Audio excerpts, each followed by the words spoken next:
신년 초에 하나님에 대한 소망을 갖는 것, 그것은 한 해를 누리는 어떤 축복의 산실과 같은 것 같습니다. 여러분 다시 한번 우리 혜정자매는 저 뒤에 기도 제목 페이퍼 있으니까 가지고 와서 한번 쭉 적고 저한테 기도 요청할 수 있는 것들을 적어서 제출하도록 하세요. 다른 사람 다 했고요.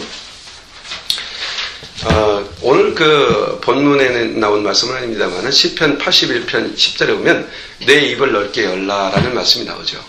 우리가 흔히 은혜를 구하기 위해서 이런 말씀을 쓰기도 합니다만 정말 내 입을 넓게 열어라. 그러면 내가 채워주겠다. 이게 주님의 말씀이잖아요. 약속이잖아요. 그런데 왜 주님이 이렇게 말했을까요? 왜 그런 말씀을 하셨을까요? 정말 입을 넓게 열지 않는 사람이 너무 많더라는 거죠. 그럼 돌이켜보세요. 여러분 한번 보세요. 주님을 향해서 입을 넓게 열어봤어요? 이 입을 이렇게는 악어처럼 입을 쫙 연하는 게 아니고, 아시죠? 정말 꿈, 포부, 소원, 주님에 대한 갈망.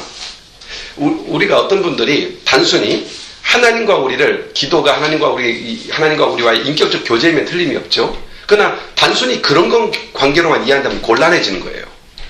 물론 기도는 하나님과 인격적인 교통이면 틀림이 없어요. 그러나 더 중요한 게 있어요. 하나님은 강하신 분이고 하나님은 전능하신 분이고 우리는 아무것도 없는 사람이에요.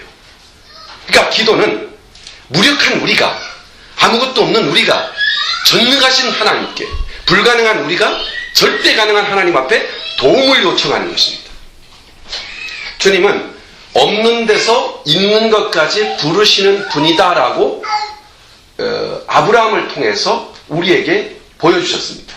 아브라함이 그렇게 말해요. 우리 하나님은 없는 데서 있는 것 같이 부르시는 하나님을 믿었기에 아브라함은 하나님을 쫓았다고 로마서를 기록하고 있는 바울은 그렇게 진단하고 있습니다.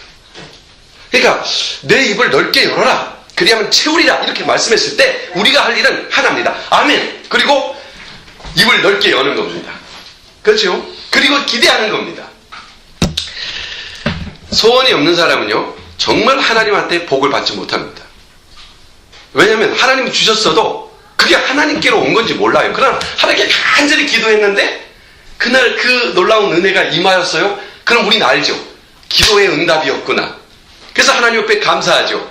기도 없이 어떤 일이 벌어지면요, 우연히 온 줄 알지 하나님이 준 줄 모른단 말이에요. 그러니까 우리 주님은 입을 넓게 여는 자에게 주시기를 기뻐하시는구나. 우리 각자 소원을 가지고 새해를 출발해야 됩니다. 소원이 없이 출발해서 다시 오늘 이번 주에 결정을 하십시오. 소원을 가져야 됩니다. 간절한 소원을 가지고 꿈과 소원이 있는 사람만이 은혜와 복을 기대할 수 있습니다. 이것이 주님이 우리에게 주시는 신년 메시지의 포인트일 것입니다. 하나님은 꿈꾸는 사람을 아주 좋아하는 것 같아요. 하나님은 생각하는 사람을 좋아하세요. 생각하는 사람 누굽니까? 요셉이죠. 요셉은 진짜 생각하는 사람이죠. 그가 이렇게 그가 말한 내용들을 보면 그림을 그리는 것 같잖아요. 정말 하나님이 그에게 꿈을 주시고 또 꿈을 꾸고 이런 마음을 가졌어요. 이걸 우리에게서는 어떤 이미지네이션 한다고 그러죠. 상상한다고 그러죠. 나쁜 것을 상상하는 사람들은 나쁜 행실을 가져오지만 좋은 것을 상상하는 사람은 좋은 삶을 가져오는 거죠. 생각이 그 사람의 방향을 결정하고 있다는 것은 일반 심리학에서도 다 인정하는 일이에요. 그러나 그보다 훨씬 이전에 우리 주님은 그 생각을 창조하신 분이죠. 생각하는 능력을 우리에게 주신 분이죠. 그래서 그걸 생각을 하면 그 생각하는 바를 구하게 되어 있고 마음에 소원을 주사 그 일을 이루게 하신다. 이렇게 주님 말씀하지 않습니까? 그러므로 우리 주님은 생각하는 사람, 소원을 품는 사람, 이 사람을 아주 좋아하는 것 같아요. 틀림없이 성경이 그래요. 그리고 역사 속에서 하나님이 쓰신 사람들을 보면 특징이 뭔지 알아요? 도전하는 사람이에요. 막 도전하는 사람, 포지티브한 사람을 하나님은 쓰시지. 소극적인 사람, 주님이 해주시면 하고 하나님은 말죠 이런 사람을 쓰시는 예가 없습니다. 하나님은 하나님의 일에 대하여 도전하는 사람. 그래서 주님은 분명히 이런 말씀에 마태복음 11장 12절 세례 요한의 때부터 지금까지 천국은 침노를 당하나니 침노하는 자가 빼앗느니라. 침노하는 자가 빼앗죠. 그러니까 주님 은혜 주시면 살고요, 안 주시면 그런 대로 살래요. 이런 사람은요, 구원을 받을 수는 있을지 몰라도 이 땅에서 빛과 같이 살 수는 없죠. 값지게 살 수는 없죠. 그래서 요엘 선지자를 통해서 일찍이 우리 주님은 이런 말씀을 합니다. 그 후에 내가 신을 만민에게 부어주리니 너희 자녀들은 장래일을 말할 것이고 너희 늙은이는 꿈을 꿀 것이고 젊은이는 이상을 볼 것이고. 얼마나 비전적입니까? 얼마나 도전적입니까? 얼마나 창의적입니까? 그렇지 않아요? 이게 실제예요. 우리 하나님께서 우리에게 주고 있는 실제의 말씀이며 실존적인 말씀입니다. 그래서 그리스도인은 정말 하나님 앞에서 무한한 상상의 문을 열고 주님께 기대하고 바라고 소망하고 봄으로 들음으로 구할 수 있어야 돼요. 바로 그런 마음이 필요하죠. 이번 신년도는 우리 주님께서 이미 우리 안에 계셔서 우리가 좀 말씀을 묵상하면서 말씀을 큐티하잖아요. 묵상하면은 우리에게 그 말씀을 통해서 은혜의 생수를 툭툭 터뜨리잖아요. 그걸 모두 붙잡고 기도하고 소망하고 생동감 있는 한 해. 그냥 죽어있는 삶이 아니라 막 살아있는 물고기가 막 거슬러서 올라가잖아요. 조그만 소리에도 반응을 확 움직여 가잖아요. 이런처럼 영적 민감성을 가진 사람. 이런 사람은 하나님의 말씀을 품고 소망하는 사람이에요. 하나님에 대한 기대가 있는 사람이고 꿈이 아주 많은 사람이죠. 꿈이 많은 사람은 어떤 작은 변화에도 아주 민첩하게 반응을 보이게 되는 거죠. 영적으로도 마찬가지입니다. 그러므로 성령님은 우리 안에서 하나님이 약속하신 것을 이루시기를 원하시는 분인데 그 이루시는 일을 어떻게 이루십니까? 우리를 통해 이루시는 겁니다. 우리의 간구를 통해 이루어지는 것이죠. 그러므로 하나님의 말씀과 약속이 있다면 기대하고 이미지네이션하고 막 자꾸만 생각하고 그리고 그 일을 통하여 하나님이 이루실 그 비전을 꿈꾸고 그리고 구하고 갈망하고 소망하고. 그래서 빌립보서 2장 13절에 너희 안에 행하시는 이는 하나님이시니 자기의 기쁘신 뜻을 위하여 너희 소원을 두고 행하게 하시느니라. 자 봐요. 이제 밑에 우리가 밑에 공간을 쓸 수 없어서 공간에 있는 짐이 올라오잖아요. 짐을 올려다 놓고 방을 나눠서 다시 쓰려고 하니까 여기를 예배 공간을 쓰려고 하니까 너무 복잡한 거예요. 짐을 어떻게 정리해야 될지 모르겠는 거예요. 그래서 어제하고 그제하고 우리 집사람하고 꼬박 거의 밤을 새다시피 막 정돈하고 밑으로 내려놓고 그런 작업을 했어요. 근데 한참 쌓아놓고 나니까 무엇부터 해야 될지 모르겠어요. 그래서 차 한잔마자 앉아서 생각을 했어요. 머릿속으로 그린 거죠. 아, 이건 이렇게 가고 저렇게 가고 그리고 있죠. 그리고 그 그린 결과로 정돈이 됐어요. 생각이 앞에 가고 그리고 생각이 사실이 되는 것입니다. 우리는 일을 할 때도 논문을 하나 쓰고 글을 하나 쓸 때도 이미 머리고 정리하지 않고 쓰려고 하면 오리무중이 되는 거예요. 쓰다가. 그러나 이미 내가 기승전결을 딱 정리하고 서론 어떻게, 본론 어떻게, 결론은 이거야 라고 정리해놓고 딱 써가면은 뼈대를 딱 놓고 쓰면은 정리가 쫙 되는 것이죠. 그게 어디서 이루어져요? 생각에서 이루어지는 거죠.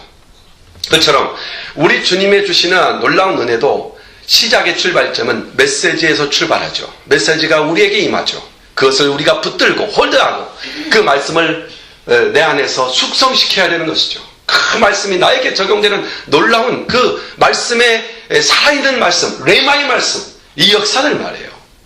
묵상이 없이 가능합니까? 묵상이 뭡니까? 이미지네이션이에요. 묵상 자체가 말씀을 넣고 생각하는 것이죠. 깊이 묵상하는 것이죠. 그러므로 이번 한 해 동안 우리에게 주시는 놀라운 그 비전들을 자꾸만 생각하고 소원을 생각하고 소망을 생각하셔야 돼요. 그게 바로 우리가 이 한 해를 값지게 보내는 것입니다. 우리 주님의 뜻을 이루어드리는 길입니다.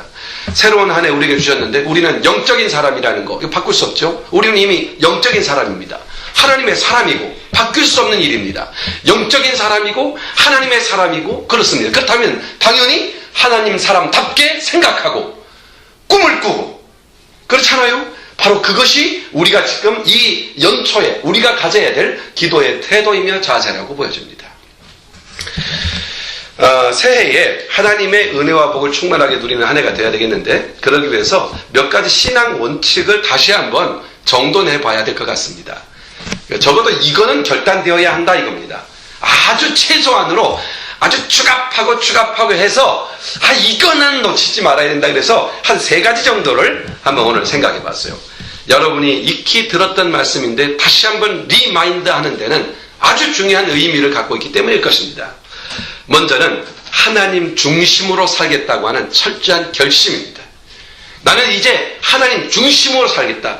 우리가 살아도 주를 위하여 살고 죽어도 주를 위하여 죽나니 그러므로 사나 죽으나 주의 것이다. 이 분명한 것. 그래서 소유권과 존재 목적이 그리스도께 있다고 하는 이 사실에 대한 분명한 사실. 이거는 우리가 선택하는 게 아니죠. 이건 주님이 이미 결정을 내려놓은 일이에요. 그렇다면 이제 우리가 할 일은 뭡니까? 내가 누구의 소유이며 내가 누구의 목적에 의하여 움직이는 존재인가에 대하여 받아들이는 것이죠. 인정하고 받아들여야 되는 것이죠.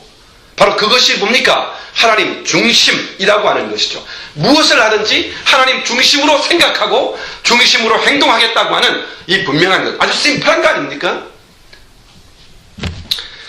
이번에 제가 논문을, 레포트를 하나 하고 하면서 보냈어요. 그랬더니 그게 뭐냐면 요즘 아주 한국에서 센세이션을 일으킨다는 책이에요. 심리학과 삶이라는 책이 있어요. 그걸 하나 썸머리해서 비평해서 보내라고 그렇게 했어요. 그래서 제가 이제 논문을 써서 보냈어요. 그랬더니 그 교수님이 나한테 연락이 와서 하는 말이 그 내용들 하나하나, 분야 하나하나를 목회 적용이 가능한 내용들을 어떤 샘플을 사용해서 그렇게 해서 정돈을 좀 내 것으로 만들어서 나한테 16개의 글을 써서 보내라 이렇게 요청을 하더라고요. 그래서 내가 쓰다가 보니까 한마디로 이겁니다. 어떻게 목회에 심리학적 방법을 도입함으로써 목회를 효과적으로 이끌어갈 수 있는가라는 문제예요. 근데 결과적으로 이게 뭔지 알아요? 사람을 어떻게 다룰 것인가 하는 문제입니다. 저는 그런 목회 원하지 않습니다. 그래서 내가 교수님한테 전화를 걸어서 한 시간 동안 대화를 했어요. 저는 성도들의 문제를 해결해 주고자 사역하는 목사가 되기를 원치 않는다고 했어요. 그건 성령님이 하실 일이고 하나님이 하실 일이 아니냐고. 나는 성도들이 갈등을 가지고 있으면 그 갈등을 가지고 사는 법, 그럴 만한 영역을 갖고 그런 힘을 갖는 법, 그거 도와주는 일 아니냐고. 어느 날 보면은 성령께서 갈등 다 해결해가지고 와서 간증하지 않겠느냐고. 목회를, 사람을 다루도 테크니컬하게 목회를 한다는 거, 이것이 지금 이 시대에 갖고는 너무너무 참혹한 일입니다. 그리고 그것을 공식적으로 요구를 하고 있다는 거예요. 세상에서 심리학의 출발점이 뭡니까? 사람이 한번 사람을 고쳐보겠다는 거 아닙니까? 그것도 마음을 과학적 이론으로. 심리라는 것은 과학이라는 말을 쓸 수가 없는 영역입니다. 본질적으로. 신학도 과학이라는 영역을 쓸 수가 없는 겁니다. 과학이라는 용어를 쓸 수 없는데 과학적으로 분석해서 과학적인 결론으로 방법론을 채택하고 행동 교정, 행동이나 의식 교정 이런 일을 시도해 보겠다는 거죠. 우리 그거 할 필요 없습니다. 이 사람이 하면 피곤해지는 거죠. 사람은 이런 방법 필요 없죠. 하나님 중심으로 돌아오면 돼요. 그가 주신 목적이 무엇이며 내가 누구의 소유인가만 분명히 하면 우울증 알 필요도 없고요. 정신질환 알 필요도 없어요. 바로 이 부분이 안 되기 때문에 인간 스스로 문제를 해결해 보려고 하기 때문에 문제가 생긴 것이지 문제의 요체는 거기에 있는 것이 아니에요. 그것은 파고들면 파고들수록 더 힘들어요. 제가 예전에 한국에서 목회할 때 그 당시 내가 상담학을 공부하고 있어서 상담적으로 성도들을 상담해 본 적이 있어요. 처음에는 대안이 참 풀리고 시원스럽게 돌아가더라고요. 그런데 그게 사람 논리대로 됩니까? 문제가 해결되지 않으니까 원망이 다 누구에게로 옵니까? 저한테로 오더라고요. 한마디로 능력 있는 목사가 돼버린 거죠, 순간. 목사는 그거 하라고 목사 하라고 준 게 아니거든요. 목사는 성도들의 문제를 해결해 가라고 목사를 준 게 아니거든요. 목사는 그냥 하나님 말씀 안에서 하나님 앞으로 돌아오도록 하고 하나님 앞에 바로 서는 법을 가리키는 게 목사 일 아닙니까? 그래서 이런 내용을 딱 보면서 인간적인 방법론이라는 것, 인간이 중심이 된다는 것이 얼마나 참혹한 것인가. 그 결론이. 여러분, 우리는 올 한 해를 딱 보내면서 분명하게 이거 가져야 합니다. 내가 하나님 중심으로 서겠다. 내가 누구의 소유인가? 누가 나의 삶의 목적을 부여하시는 분인가? 그것에 대한 정확한 판단과 결정이 있다면 어떤 가운데서도 흔들릴 수 없죠. 강건합니다. 하나님이 내 주인이시고 나는 하나님의 중심으로 살아가겠다고 하는 결단과 결심, 이것이 새해의 결심이어야 하는 거죠. 그래서 사도 바울이 이렇게 말합니다. 살든지 죽든지 내 몸에서 그리스도가 존귀히 되는 것, 이게 내 목적이다. 나의 삶은 복잡하지 않다. 아주 심플하다. 이렇게 지금 이야기하는 거죠. 그러므로 하나님 중심으로 산다는 게 뭔가라는 말을 좀 하나 검토해 볼 필요가 있겠죠. 막연히 하나님 중심으로 산다. 그래, 중심으로 살자. 할렐루야. 이제부터 하나님 중심으로 살겠습니다. 아멘. 끝. 이게 아니고 하나님 중심으로 산다는 게 구체적으로 뭐냐? 뭐 여러 가지 나열하겠지만 거기서도 아주 포인트 3개만 한번 정리해 보자고요. 첫째는 말할 것 없죠. 예배와 말씀입니다. 하나님 중심으로 산다 이 말은 예배 중심으로 산다. 하나님 중심으로 산다 그러면 말씀 중심으로 산다 이겁니다. 여러분, 예배와 말씀 중심으로 살아가는 사람은요, 먼저요, 자 봐요, 예배를 중심으로 살고 말씀을 큐티하는 생활을 해요. 먼저 그 생각이요 아름다워집니다. 생각 바탕이 바뀝니다. 하나님의 말씀과 예배를 통하여 사람은 은혜를 입게 되는 것이죠. 은혜를 입은 생각을 갖게 돼요. 그래서 그 마음속에 뭐가 생기냐면 믿음이 생기고 소망이 생기고 사랑으로 살아가는 법들을, 그게 믿음으로 살아야지, 사랑으로 살아야지, 소망으로 살아야지 이게 아니고요, 예배에 충실하고 말씀에 충실하면 그 마음이 그냥 생기는 거예요. 믿음, 소망, 사랑이 생겨나는 것이죠. 그 안에서 일어나는 것이죠. 그래서 충만해지는 것이죠. 그러니까 당연히 그 삶의 패턴이 어떻게 되겠어요? 감사뿐이죠. 이게 삶의 흐름인 것입니다. 그리고 하나님 중심으로라는 말은요, 예배, 말씀, 그리고 하나 더 뭡니까? 뭐겠어요? 기도죠. 그러면 기도죠. 하나님 중심, 그러면 기도죠. 이게 기도라는 말이 탁 튀어나오는 게 뭘까? 지금 여기 나머지 분들 뭘까? 어떤 말을 딱 잡을까? 많은 용어가 있을 텐데 그중에 뭘 잡을까? 이렇게 지금 여러분 생각하고 있을 때 아주 지금 양육받고 있는 아주 초짜는 금방 잡은 거죠. 배운 지 얼마 안 됐으니까. 기도. 그래, 기도. 여러분 초심으로 가야 돼요. 그래서 초심으로 항상 순수해야 돼요. 그러니까 빌립보서 2장 13절에 자기의 기쁘신 뜻을 위하여 너희로 소원을 두고 행하게 하신다 그랬죠. 이거 아주 중요합니다. 자기의 기쁘신 뜻은 그 안에 소원을 주어서, 기도 제목이 아닙니까? 그 기도를 하게 해서, 그래서 이루신다는 얘기입니다. 하나님 중심을 모시고 사는 사람, 그 마음에는요 경건한 소원이 생기죠. 소원이 있으니 기도하게 되죠. 하나님 중심을 모시고 산다. 이게 기도의 중심, 기도하는 삶이죠. 그래서 여러분요, 말씀을 듣고 또 이렇게 큐티하고 이러면서 소원이 생기고 꿈이 생겼으면요, 그렇다면 반드시 엎드려 기도해야 됩니다. 기도 없이는 경험이 불가능하죠. 말씀이 우리에게 주는 깨우침, 진리로 이끌어졌다 하면 그 진리를 누리는 것은요, 기도만이 가능해요. 이거 잊어서는 안 돼요. 내가 많은 사람들이 왜 그 교회 가서 열심히 성경 공부하는데 실패하는지 알아요? 막 성경 지식은 꽉 차 있는데 왜 실패하는 거죠? 기도 안에서예요.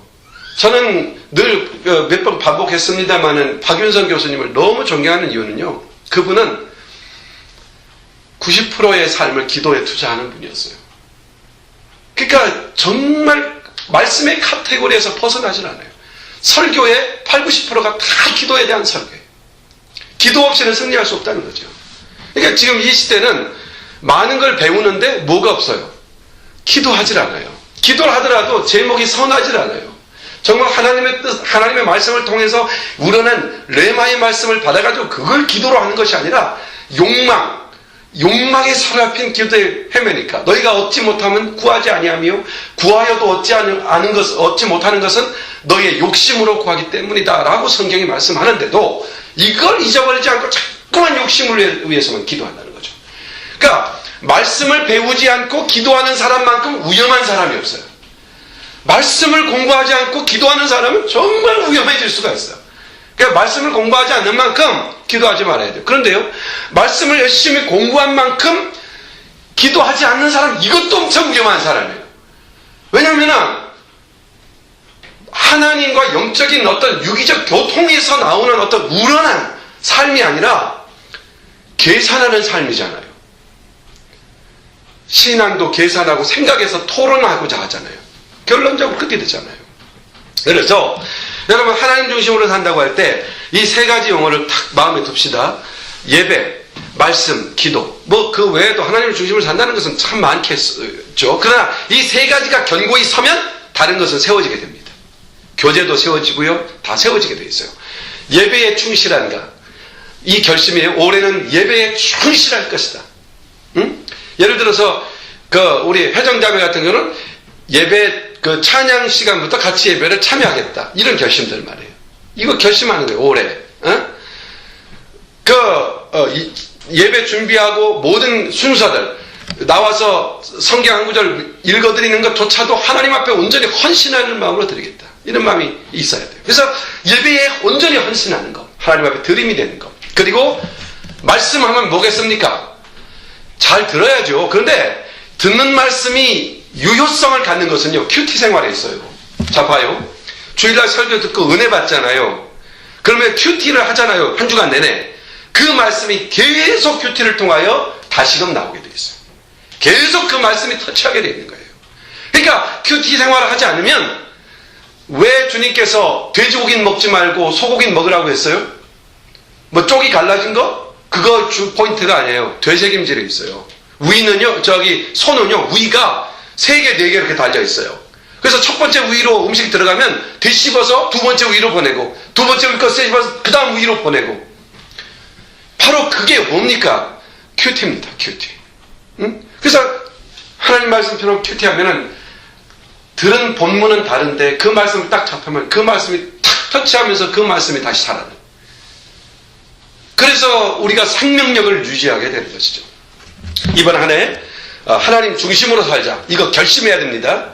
예배, 말씀, 기도 이거 놓지 않고 여기에 전력을 다하겠다고 하는 결심. 이것이 승리의 길이라는 것을 마음에 두십시다. 두 번째로 4절에 보면 이런 말씀이 나옵니다. 또 여호와를 기뻐하라. 저가 내 마음을 소원을 이루어 주시리라. 그랬죠.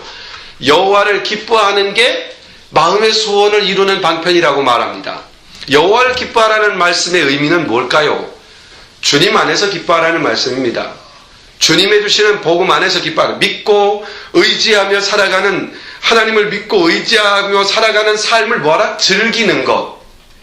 이게 기뻐하라는 거예요. 하나님을 즐거워하라는 것은 하나님을 믿고 그리스도 안에서 살아가는 삶을 즐기는 것. 이게 주님을 기뻐하는 거예요. 바로 이런 삶을 살아라. 하나님 한 분만으로 만족해라. 이런 말씀이죠. 그래서 하나님의 자녀된 것이 즐겁고, 하나님의 백성된 게 즐겁고, 하나님과 교제하는 게 즐겁고, 예배하는 게 즐겁고, 기도하는 게 즐겁고, 찬송하는 게 즐겁고, 큐티하는 게 즐겁고, 다른 사람에게 복음을 전하는 게 즐겁고, 이거 말이에요. 이게 여호와를 즐거워하는 것입니다. 우리 하나님을 기뻐하는 것이죠. 그래서 사도 바울은 빌립보서 4장 4절에 이런 말씀하죠. 주 안에서 항상 기뻐하라. 내가 다시 말하노니 기뻐하라. 이러죠. 주 안에서 기뻐하라는 말이 맨날 히덕거리고 이렇게 미소를 띠고 살아라.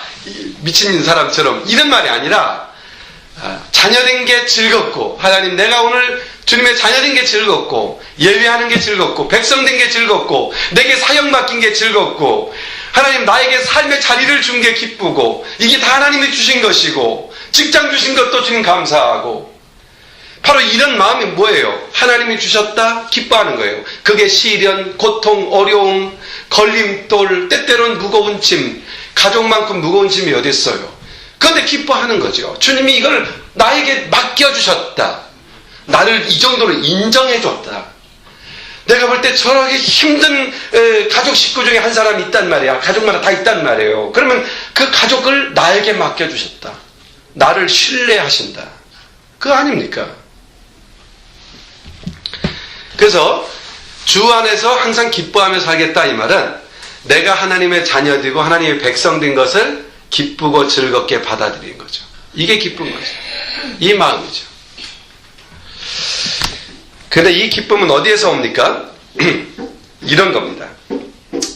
기쁨이 될 수 있는 이유와 원인은 이런 것들입니다. 이 일이, 이 사역이, 이 삶이, 이 직장이, 이 가정이 하나님께서 내게 주신 일이고, 이 일이 하나님이 원하시는 일이다. 여기에 대한 확신입니다. 하나님이 원하시는 일이다. 그러면요, 그 일 기쁘게 할 수 있는 것이죠. 힘들어도 열심히 해낼 수 있는 것이죠. 있잖아요. 왜 처음 학교 같은 데 가서 선생님이 정말 원하는 것, 선생님이 정말 기뻐하는 어떤 것을 발견했을 때 그 일을 내가 할 수 있었다면 얼마나 그 일을 충실하게 하려고 애를 씁니까? 여러분 그런 적 없으신가요? 이거 해놓으면 우리 선생님이 나를 인정해 줄 것이다. 그러면요 힘들어도 아주 그냥 아침부터 저녁 때까지 힘들어도 굳건히 그거 해냅니다. 그것처럼 우리 하나님이 기뻐하는, 이건 하나님이 주셨다, 하나님이 기뻐하신다, 하나님이 내게 맡겨주셨다, 이것에 대한 분명한 확신이 딱 섰다면요 기쁘게 그 일을 할 수 있는 겁니다. 힘들어도 할 수 있는 것이죠. 그래서 이번 한 주간 한 해를 살아가면서 첫 번째는 하나님 중심, 두 번째는 하나님을 기뻐하는 것, 하나님을 기뻐하는 것. 바로 이 마음으로 살아갈 때 너의 소원을 이루어주신다 했어요. 이거 약속 믿으십시다. 하나님이 소원을 이루어주신다. 그래서 어떤 일이라 내게 주신 일을 감당하겠습니다는 이 기쁨으로 감당하는 것이고요. 세 번째로 하나 더, 하나님께 맡기고 사는 겁니다. 다 맡기고 사는 겁니다. 하나님께 다 맡기고 살자. 이거 결심이에요. 하나님께 다 맡기자. 자, 여호와를 의뢰함으로 삶을 살라고 하는 말씀 오늘 본문에 주죠. 3절, 여호와를 의뢰하여 선을 행하라 그랬죠. 여호와를 의뢰하여 선을 행하라. 이 말이 뭔지 알아요? 의뢰라는 말과 선이라는 말이 동의어로 쓰이고 있습니다. 하나님을 의뢰하는 게 선한 일이라는 얘기입니다. 하나님을 믿지 못하는 사람은요 대인관계부터가 원만해지지 못하게 되어 있습니다. 언젠가는 작은 일에도 틀어질 수 있죠. 그래서 언제나 그 대인관계할 때 주의를 요하죠. 경계선을 요하고 살펴야 되고 상대편을 보면서 그야말로 교제가 깊어질수록 불안감이 더 오는 것이 사람들의 교제죠. 그러나 하나님을 전적으로 신뢰하고 의탁한 사람은요 하나님의 인도하심을 믿어요. 그리고 하나님께서 성공도 실패도 다 복으로 만드신다는 걸 믿어요. 그래서 평안해요. 어떤 경우에도 근심하지 않아요. 초조하지도 않고요. 바로 이것입니다. 여호와를 맡기라. 내 길을 여호와께 맡기라. 5절 6절, 내 길을 여호와께 맡기라. 저를 의지하면 저가 이루시고. 자 봐요. 의뢰하라, 이게 선이에요. 그런데 여기서는 말하세요. 의뢰하면 이루시고. 약속이네요. 그러니까 우리 주님께 맡기면 그 이루신다는 얘기입니다. 여기에서 이 맡긴다는 것이 방치가 아니라는 건 아시죠? 혹시나 주님께 맡겨버리고 그냥 갑니다, 이런 마음, 이거 아닙니다. 이게 아니고요. 내가 노력하고 내가 애쓰고 내가 도전하고 내가 일하는 그것을 헛되지 않게 하실 분이 하나님이시다라는 것을 의뢰하는 것입니다. 그러면 그것으로 인하여 열매가 맺히는 것이죠. 주님은 씨를 뿌리는 자에게 열매를 주신다고 말씀합니다. 일하지 않는 자는 먹지도 말라고 했습니다. 일하는 소에게는 망대를 씌우지 말라고 그랬습니다. 주님은 일하라고 우리를 이 땅에 보내신 겁니다. 일해야 돼요. 그러니까 우리가 하는 모든 것은 하나님 앞에서 일입니다. 여러분 가족 간에 서로 봉사하는 일, 아침 식사를 준비하고 청소를 하고 빨래를 하고, 이것도 다 주님이 우리에게 맡기신 일들입니다. 존귀한 일들입니다. 이 모든 것들을 일을 하면서 맡기는 거예요. 하나님, 그런 마음 가져요. 저는 이번에 기도 제목 그 카드를 하나하나 만들면서 제 커트해서 직접 만들었어요. 여기에다가 기도 제목을 쓰고, 여기에다 기도 제목을 쓰고, 그 기도 제목을 쓸 때 그 순간순간 하나님을 앙망하고 바라고, 그러면서 기록한 이 기도의 제목, 주님 꼭 이루어 주십시오, 이겁니다. 카드를 만드는 일은 나의 일이지만 거기에 소망을 담는 겁니다. 하나님을 의뢰하는 겁니다. 이 일은 내가 하고 있지만 그 일을 통하여 진정한 일을 이루실 분은 누굽니까? 하나님이시죠. 그러므로 그것을 의뢰하는 것입니다. 내가 해야 될 일을 주님 해주세요 라고 맡기는 게 의뢰가 아니라, 내가 할 일을 하는데 부족하고 미련하고 다 감당할 수 없고 다 성취할 수 없지만 그 일을 통하여 그것을 완성하시고 열매를 맺게 하시는 분은 하나님이시다, 이걸 의뢰하라는 것입니다. 그러므로 맡긴다는 것, 어떤 일을 하든지 그러므로 우리는 자신감 있게 일할 수 있는 겁니다. 확신을 갖고 하는 겁니다. 어떤 일이든 하나님은 좋은 열매를 맺게 하실 것이라는 약속과 언약을 우리는 갖고 있기 때문이죠. 그러므로 이번 한 해를 보내면서 여러분 마음속에 확신을 가져야 돼요. 다 주님께 맡기겠다. 위탁하고 일하겠다. 내 걸음걸음 하나를 너희가 내 안에 거하고 내 말이 너희 안에 거하면 무엇이든지 원하는 대로 구하라. 그리하면 이루리라. 요한복음 15장 7절 말씀. 주님 안에 거하는 사람, 주님께 전적으로 위탁된 사람은 기도응답에 확신을 가질 수 있다 이겁니다. 그러므로 마가복음 11장 24절, 그러므로 내가 너희에게 말하노니 무엇이든지 기도하고 구하는 것은 받은 줄로 믿으라. 그리하면 너희에게 그대로 되리라. 이렇게 말할 수가 있었던 것이죠. 그렇습니다. 그러면 주님께 다 맡긴다는 것은, 전적으로 위탁한다는 것은 무엇을 의미할까? 본질적으로 무엇을 의미할까? 저도 한 두 가지 정도 생각해 볼 수 있는데요. 기대입니다. 기대입니다. 내가 주님께 맡긴다 이 말은 주님을 기대한다. 그래서 오늘 7절에서도 여호와 앞에 잠잠하고 참아 뭐하라? 기다리라 그랬죠. 또 9절에서도 여호와를 기대하는 자는 땅을 차지할 것이다. 그러니까 위탁한다는 말이 기대한다는 말입니다. 하나님을 기대한다. 전적으로 위탁한다. 하나님을 기대한다. 이것은 신실하시다. 하나님의 약속은 신실하시다. 이겁니다. 그리고요, 이 다 맡긴다, 위탁한다 이 말은요, 내게 가장 좋은 결과를 하나님이 주신다고 하는 확신입니다. 그래서 기대하는 거죠. 내가 주님께 맡긴다. 그 말은 가장 좋은 결과를 주신다. 가장 좋은 결과를 주신다. 그러므로 9절에 기대하는 자에게 무엇을 주신다? 땅을 차지하리로다. 이렇게 말합니다. 이게 중요합니다. 하나님을 기대하는 자에게 땅을 주십니다. 땅을 준다는 말의 의미가 상당히 좀 생각해 볼 말이겠죠. 땅이라고 굳이 표현한 것을 보니까 하나님 나라 일가, 하나님 나라에서 줄 영적 상급만을 말하는 것 같지는 않아요. 이것은 이 땅에서의 사역, 이 땅에서의 일과 관계되어 있음을 분명히 내포하고 있는 말씀입니다. 시편 2편 12절, 여호와를 의지하는 자는 다 복이 있다. 의지죠. 또 잠언서 16장 20절, 삼가 주의 말씀을 주의하는 자는 좋은 것을 얻나니 여호와를 의지하는 자가 복이 있다. 그렇죠. 또 잠언서 28장 25절, 여호와를 의지하는 자는 풍족하게 된다. 또 잠언서 29장 25절, 여호와를 의지하는 자는 안전하게 된다. 또 잠언서 30장 5절, 여호와는 그를 의지하는 자의 방패가 된다. 얼마나 놀랍습니까? 의지한다, 기대한다는 것이 정말 놀라운 차원이네요. 우리 주님께서 놀라운 약속이네요. 우리 하나님을 전적으로 의탁한다는 말이 정말 놀라운 자산으로 우리에게 주셨다는 것을 보게 됩니다. 사도 바울은 이 사실을 확신하였기 때문에 로마서 8장 28절 같은 말씀을 하실 수 있었던 겁니다. 주보에 나와 있죠?